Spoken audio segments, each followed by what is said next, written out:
Hello നമസ്കാരം, welcome back to my YouTube channel കനകാക്കൗത vlog. അപ്പോൾ ഇന്ന് എന്നത്തെയും പോലെയല്ല, ഒരു റെസിപ്പി വീഡിയോ ആണ് കേട്ടോ. അതായത് നെത്തോലി അവിയൽ ഞാൻ കാണിച്ചപ്പോൾ ഇതിൻ്റെ റെസിപ്പി കുറച്ച് പേര് ചോദിച്ചായിരുന്നു. അപ്പോൾ ഇന്നത്തെ വീഡിയോ എന്ന് പറയുന്നത് നെത്തോലി അവിയലിൻ്റെ വീഡിയോ ആണ് കേട്ടോ. വേറെ ചിലയിടത്ത് കൊഴുവാന്നൊക്കെ പറയൂട്ടോ. അപ്പോൾ നമുക്ക് എങ്ങനെയാണെന്ന് കാണാവേ. അതിനാദ്യം വേണ്ടത് മുള്ള് കളഞ്ഞ നെത്തോലിയാണ് കേട്ടോ. ഇതിൽ മുള്ളില്ല.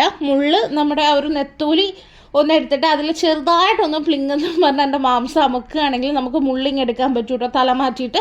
അങ്ങനെ ഇതേ കണ്ടില്ലേ, നടുക്ക് മുള്ളില്ലാതെ എടുത്ത നെത്തോലിയാണ്. മുള്ള് വെച്ചിട്ടും എടുക്കാം, പക്ഷേ ഇതാകുമ്പോൾ തിന്നാൻ എളുപ്പമാണ് കേട്ടോ. പിന്നെ ഒരു സവാള നീളത്തിൽ അരിഞ്ഞതും ഒരു 4 പച്ചക്കായ ഇല്ലേ, പൊന്തങ്കായ എന്നൊക്കെ പറയണേ, അതും എടുത്തിട്ടുണ്ട്. അപ്പം പിന്നെ അതിലേക്ക് വേണ്ടത് ഒരു തക്കാളി അരിഞ്ഞ് വെച്ചേക്കാണ് കേട്ടോ. പിന്നെ ഇതിൻ്റെ അരപ്പിലേക്ക് വേണ്ടത് തേങ്ങ, പച്ചമുളക്, ഒരു 3-4 വെളുത്തുള്ളി വേണം, അത് തൊലിയോട് കൂടിയിട്ടാണ് എടുത്തിരിക്കുന്നത്. പിന്നെ ഒരു സ്പൂൺ മുളക് പൊടിയാണ് കേട്ടോ ചേർത്തിരിക്കുന്നത്, ഒരു വലിയൊരു സ്പൂൺ ചേർക്കുക. പിന്നെ ഇതിലേക്ക് കുറച്ച് മഞ്ഞൾപ്പൊടി ചേർക്കുക. നിങ്ങൾക്ക് ജീരകം ഇഷ്ടമാണെങ്കിൽ ഒരു നുള്ളു ജീരകം ചേർക്കുക. ഞാൻ ജീരകം ചേർത്തിട്ടില്ല കേട്ടോ. അപ്പോൾ കറി വെക്കാനായിട്ട് ആദ്യം ചട്ടി എടുത്തു. അതിലേക്ക് നമ്മളിതേ പച്ചക്കായാണ് കേട്ടോ ചേർത്ത് കൊടുക്കുന്നത്. പച്ചക്ക വെള്ളത്തിലിട്ടേക്കുന്നത് എന്താണെന്ന് വെച്ചാൽ അതിലൊരു കറുപ്പ് വീഴാതിരിക്കാനാണ്. അപ്പോൾ ഈ പച്ചക്ക ആദ്യം ഫുള്ള് ചേർത്ത് കൊടുക്കുക. തീ കത്തിച്ചിട്ടില്ല കേട്ടോ, ഇനിയാണ് തീ കത്തിക്കേണ്ടത്. അതിന് മുന്നേ കുറച്ച് സാധനങ്ങൾ ചേർക്കണം. ഇതിലേക്ക് ഒരു സവാള ഫുള്ളായിട്ട് ചേർത്ത് കൊടുത്തിരിക്കുകയാണ്. നീളത്തിൽ അരിഞ്ഞ സവാളയാണ് കേട്ടോ വേണ്ടത്. പിന്നെ ഇതിലേക്ക് ഒരു നുള്ള് മഞ്ഞൾപ്പൊടി ചേർക്കുക, കൂടുതൽ വേണ്ട. നമ്മൾ ഓൾറെഡി നമ്മുടെ അരപ്പിനകത്ത് മഞ്ഞൾപ്പൊടി ഉണ്ട് കേട്ടോ. പിന്നെ കുറച്ച് വെള്ളം ചേർക്കുക, ഒരുപാട് വെള്ളമായി പോകരുത് കേട്ടോ, കാരണം നെത്തോലിന്നൊക്കെ നിറയെ വെള്ളം ഇറങ്ങും. അപ്പോൾ അവിയൽ മൊത്തത്തിൽ കറിയായി പോകും കേട്ടോ. പിന്നെ കുറച്ച് ഉപ്പിട്ട് കൊടുത്തിട്ടുണ്ട്. ഇതാദ്യം നല്ല രീതിയിൽ ഒന്ന് ഇളക്കുക. ഇത്രയും സംഭവങ്ങളാണ് നമുക്ക് ഇതിലേക്ക് ആവശ്യമുള്ളത്. ഇത് നല്ല രീതിയിൽ ഉപ്പൊക്കെ എല്ലായിടും ഒന്ന് ഇളക്കിയിട്ട് നമ്മൾ ഇതിനെ അടുപ്പിൽ വെക്കണം. അടുപ്പിൽ തീ ഏറ്റവും കുറച്ചിട്ടുള്ള ഫ്ലെയിമിലായിരിക്കണം കേട്ടോ വെക്കുന്നത്. എന്നിട്ട് ഇതെല്ലാം കൂടെ ഒരുമിച്ചാക്കിയിട്ടൊന്ന് അടച്ച് വെച്ചിട്ട് വേവിച്ചെടുക്കുകയാണ് വേണ്ടത്. ഞാൻ വീണ്ടും പറയുകയാണ്, നമ്മുടെ ഈ പച്ചക്കായ എന്ന് പറയുന്നതിൽ ഇച്ചിരി ഒരു കനത്തിലിങ്ങനെ ഇരിക്കുമല്ലോ, ആ സാധനമാണ് കേട്ടോ. അതിന് വേവ് കുറവാണ്. ഇനിയിപ്പോൾ നിങ്ങൾ പച്ച ഏത്തക്കായാണ് യൂസ് ചെയ്യണമെങ്കിൽ കുറച്ച് വേവ് കൂടുതലാണ് കേട്ടോ. അപ്പം നമ്മുടെ അരപ്പിന് എന്തൊക്കെയാണ് വേണ്ടതെന്ന് വെച്ചാൽ 2 പച്ചമുളക് എടുത്തിട്ടുണ്ട്. പിന്നെ അതിലേക്ക് പച്ചമുളക് വേണമെങ്കിൽ അരിഞ്ഞിടാം, പക്ഷേ എനിക്ക് അരപ്പിനകത്ത് ചേർക്കുമ്പോൾ നമ്മൾ കടിക്കില്ലല്ലോ, അപ്പോൾ അതുകൊണ്ടാണ് കേട്ടോ അങ്ങനെ. പിന്നെ ഇതിലേക്ക് ഒരു 3 വെളുത്തുള്ളി ഓൾറെഡി ഞാൻ കാണിച്ചിട്ടുണ്ട്. പിന്നെ അരമുറി തേങ്ങയാണ് കേട്ടോ, അത് നിങ്ങളുടെ അരപ്പിനനുസരിച്ച് എടുക്കുക. പിന്നെ നമ്മളൊരു എടുത്ത മുളക് പൊടിയും മഞ്ഞൾപ്പൊടിയും വേണം. നിങ്ങൾക്ക് ജീരകത്തിൻ്റെ ടേസ്റ്റ് ഇഷ്ടമാണെങ്കിൽ ഒരു നുള്ളു ജീരകപ്പൊടി ചേർക്കാം. ഗ്യാസിനും ഒക്കെ നല്ലതാണ്, നെത്തോലിയല്ലേ. ഞാനത് ചേർത്തിട്ടില്ല കേട്ടോ. അപ്പോൾ അത് ഒന്ന് കുറച്ച് വെള്ളം ഒഴിച്ചിട്ട് ഒന്ന് അരച്ചെടുത്ത് മാറ്റി വെക്കുക. അപ്പോൾ ഇവിടെ കണ്ടില്ലേ, ഇത് ഈ രീതിയിലായിട്ടുണ്ട്. അപ്പോൾ ഇത് നല്ല രീതിയിൽ ഒന്ന് ഇളക്കി കൊടുക്കുക. ചട്ടി ആയതുകൊണ്ട് ചിലപ്പോൾ അടി പിടിക്കാൻ സാധ്യതയുണ്ട്. അപ്പോൾ നമ്മൾ നല്ല രീതിയിൽ അടിയിൽ നിന്ന് ഇങ്ങനെ ചുരണ്ടി ഇളക്കി കൊടുക്കണം കേട്ടോ.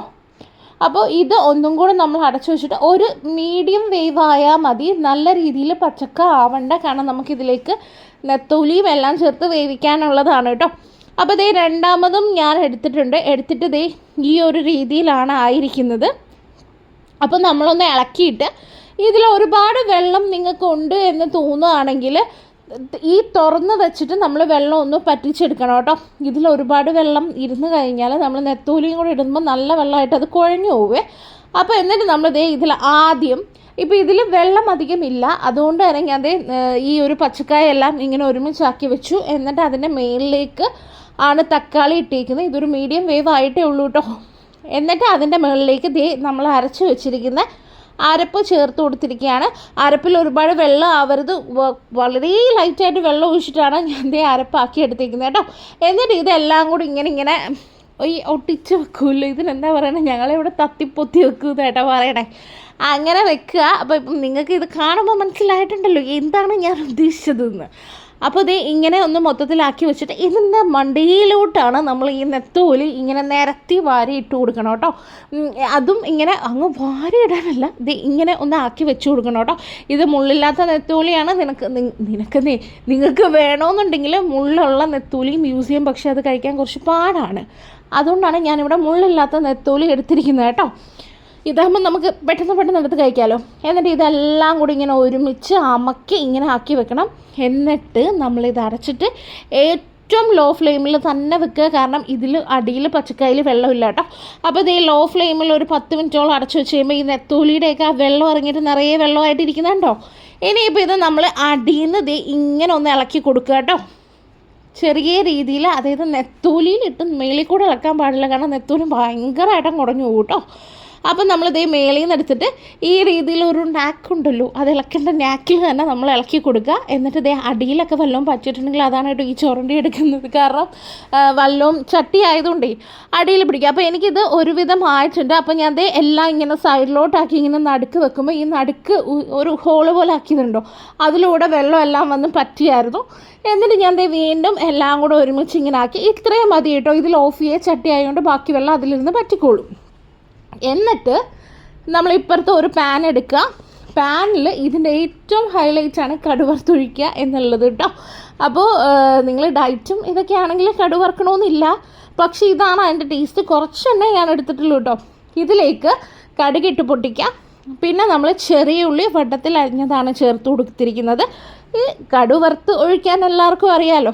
അപ്പോൾ ഈ വറവും കൂടി ഇട്ട് കൊടുക്കുമ്പോഴാണ്, ഈ ഒരു മണവും കൂടെ വരുമ്പോഴാണ് ആ നെത്തോലി അവിയലിന് അതിൻ്റേതായ ടേസ്റ്റ് വരുന്നത് കേട്ടോ.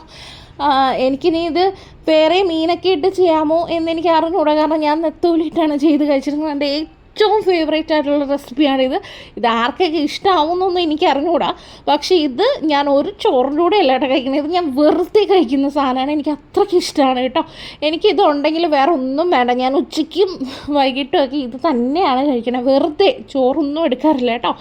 അപ്പോൾ ഇതേ സംഭവം കണ്ടല്ലോ, നിങ്ങളെൻ്റെ ആ ഒരു വെയിറ്റ് ലോസിൻ്റെ വീഡിയോയിൽ ചോദിച്ച റെസിപ്പിയാണിത്. ഇത് ഈ രീതിയിലാണ് ഞാൻ ചെയ്യുന്നത്. എന്തായാലും ട്രൈ ചെയ്ത് നോക്കിയിട്ട് ഫീഡ്ബാക്ക് എന്നെ അറിയിക്കണം കേട്ടോ.